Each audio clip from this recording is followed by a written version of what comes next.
बिस्मिल्लाहिर्रहमानिर्रहीम। अस्सलामु अलैकुम वरहमतुल्लाहि वबरकातुह। मुहतरम सामिईन, बहुत से साथियों ने ईमेल्स और कमेंट्स के ज़रिए यह मशवरा दिया है कि सवाल और जवाब के ज़रिए मसाइल का सिलसिला शुरू किया जाए।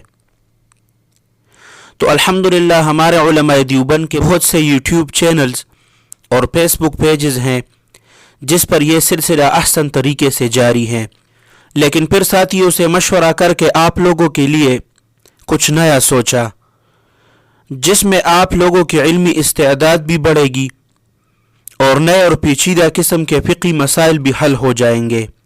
इस सिलसिले में हम आपसे एक सवाल करेंगे जिसका आप 24 घंटे के अंदर अंदर बज़रिए कमेंट्स या बज़रिए ईमेल्स जवाब देंगे और 24 घंटे के बाद इंशाअल्लाह फिर उस सवाल का जवाब हम देंगे।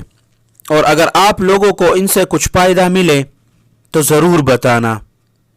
मुहतरम सामिईन, आज का सवाल ये है कि वो कौन सी औरत है जो एक महीने में 3 शोहरों से निकाह करे और तीनों से निकाह जायज़ हो। सवाल दोबारा सुने कि वो कौन सी औरत है जो एक महीने में 3 शोहरों से निकाह करे और तीनों से निकाह जायज़ हो। सवाल का जवाब कमेंट्स में या ईमेल के ज़रिए अपने नाम और पते के साथ आप भेज सकते हैं। 24 घंटे के बाद इंशाअल्लाह इसका जवाब हम देंगे। अल्लाह सुब्हानहू व तआला आप सबको अपने हिफ्ज़ और अमान में रखें, अपने खुसूसी दुआओं में याद रखें। अस्सलामु अलैकुम व रहमतुल्लाहि व बरकातुहू।